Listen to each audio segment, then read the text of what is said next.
the Chief Justice of India, Honorable Dr. Justice D.Y. Chandrachud, sir. The kind presence of Honorable Justice Sri Bopannaji, Srimati Nagaratnaji.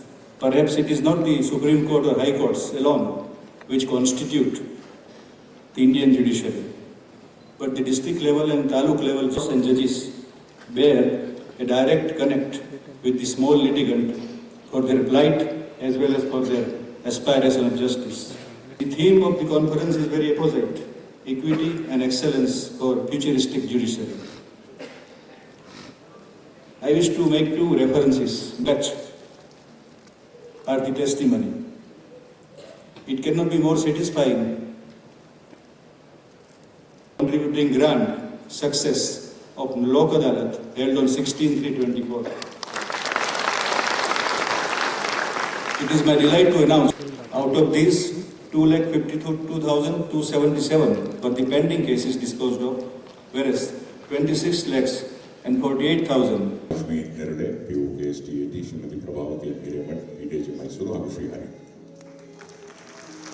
I also request Sri Harisha President KSJOA to join hands with.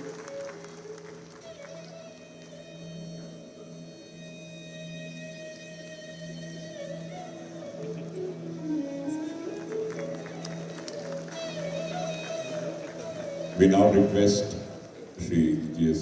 Sakrishi, Law Secretary, Government of Karnataka, B.V. Renuka, Chief Judge.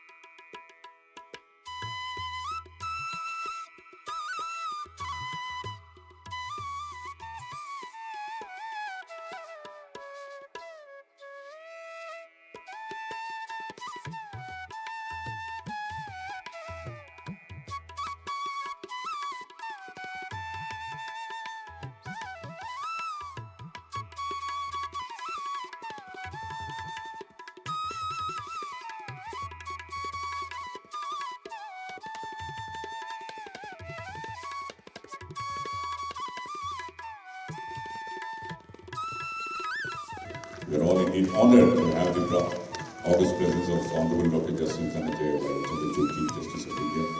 Tamage mattome swagata suswagata sir.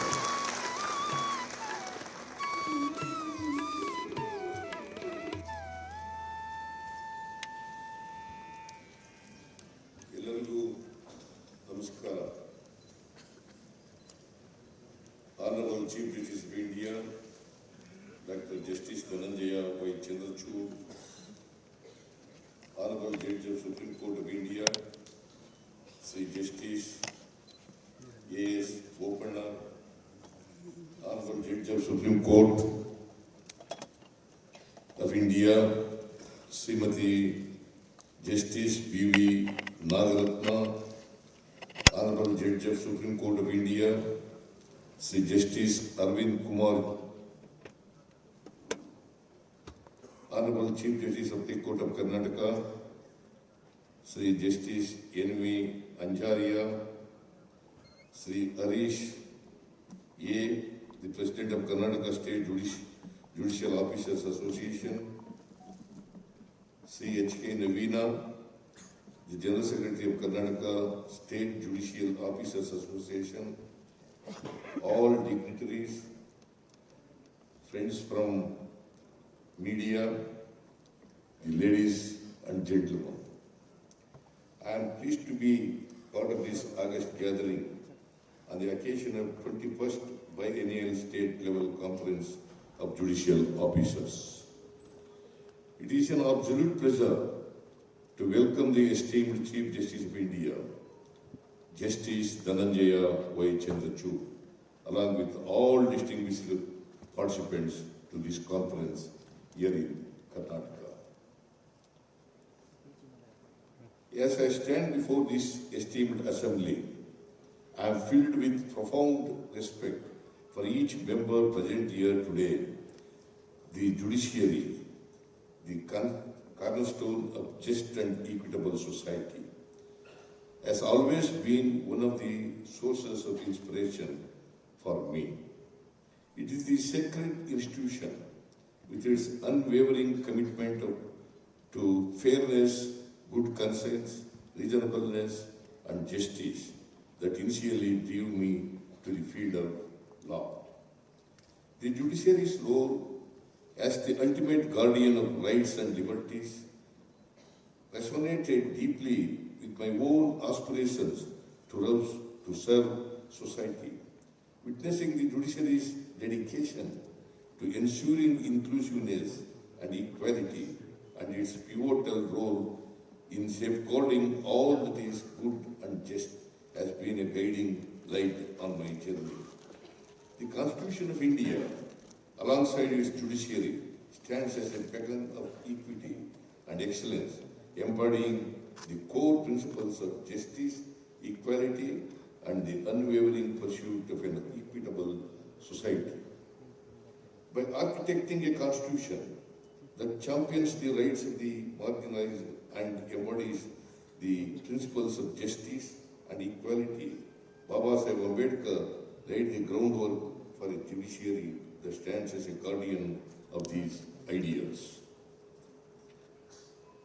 The modern Indian judicial justice system, enriched by this legacy, also draws its values from the teachings of Buddha, Basavanna, Narayana Guru, the enlightening Vachanas, and many progressive thinkers of our nation, which collectively emphasize inclusively compassion and the need for societal reform. This confluence of visionary leadership and rich cultural ethos has shaped a justice system that aspires not just to adjudicate but to uplift and transform society. The Indian judiciary has made the country proud by its landmark judgments upholding the rights of the people, especially the Supreme Court has lived up to the expectation of Dr. Baba Sahib Ambedkar, the architect of the Constitution, who held Article 32 as the heart and soul of the Constitution. Through landmark judgments, the courts have expanded individual freedoms and championed social justice, enhancing transparency and accountability within government institutions. Its historical evolution from a colonial operator to an independent arbiter underscores its pivotal role in shaping India's legal landscape.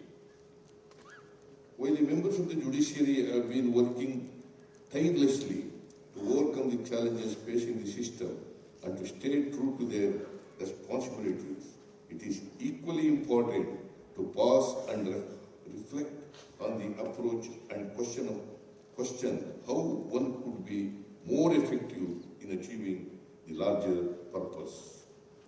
On this note, I am reminded of the efforts of Honorable Chief Justice Dhananjaya Y. Chandrachud in leading the Indian judiciary in the right direction. Acknowledging the predominant role of the Supreme Court as the apex court, he shifted focus to long-pending constitutional bench matters that have a profound impact on the direction of our legal jurisprudence and on the lives of Indians. In the face of societal trends reminiscent of Jain philosophies, Avasarpini marked by a decline in morality and virtue, the judiciary's role becomes crucial. The judiciary's duty extends beyond legal interpretation to moral stewardship, guiding society towards virtue and integrity. Through its wisdom and actions, the judiciary can inspire a moral renaissance, steering society away from decline and towards a path of communal harmony and elevated ethical standards, embodying the resilience and guidance necessary for societal upliftment. The theme of this conference, Equity and Excellence for Futuristic Judiciary, resonates deeply with the ethos of our democratic society and the imperatives of our time. In the quest for a futuristic judiciary, ensuring the aspects of accessibility, availability, and affordability is crucial for fostering social inclusion and equality within the justice system. The pursuit of these principles is a moral imperative to ensure that justice is not a privilege of the few, but a fundamental right of all. Accessibility to justice means that every citizen, irrespective of their socio-economic status, geography, or literacy levels, should find the doors of our courts open to them. The use of digital platforms and e-courts is a step in the right direction, allowing for seamless filing of cases, hearing schedules, and even virtual court of proceedings, thus breaking down the barriers of distance and time. Availability of justice implies that our judiciary is equipped to handle the volume of cases brought before it. The perennial challenges of cases, case backlog threatens the very principle of justice. Denied is justice denied. It is imperative that we adopt a multiple-pronged strategy to address this issue. Affordability of justice is a critical concern that affects the very essence of equitable justice. Legal aid services must be strengthened and made more robust to ensure that the economically weaker sections of our society are not denied justice due to the lack of financial resources. We must work toward a system where legal aid is not just a service but a guarantee of our justice system. Language should not be barrier to justice. The use of the local language in court proceedings or the integration of artificial intelligence to provide real-time updates and translations can significantly enhance the understanding and participation of litigants in the judicial process.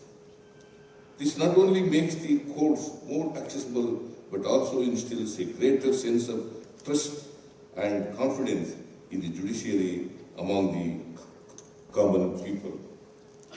In our relentless pursuit of justice and equity, both the state and judiciary have historically been more powerful than the society.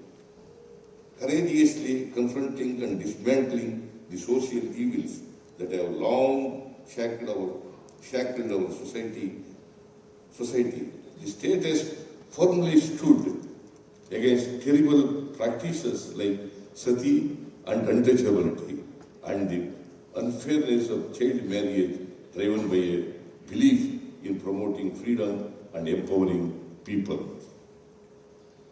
Through transformative initiatives like land reforms and the enshrining of rights for women, we have not only challenged the status quo but have laid the groundwork for a society that values and upholds the dignity of every individual.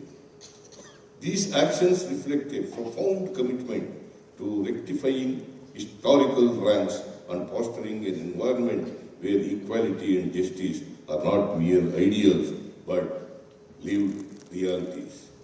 We, the people of India, resolve to constitute India into a sovereign, democratic republic, socialist, secular, as stated in the preamble. First 25 years saw the nation making steady progress towards establishing a welfare state. By 1973, India had taken bold and beautiful measures.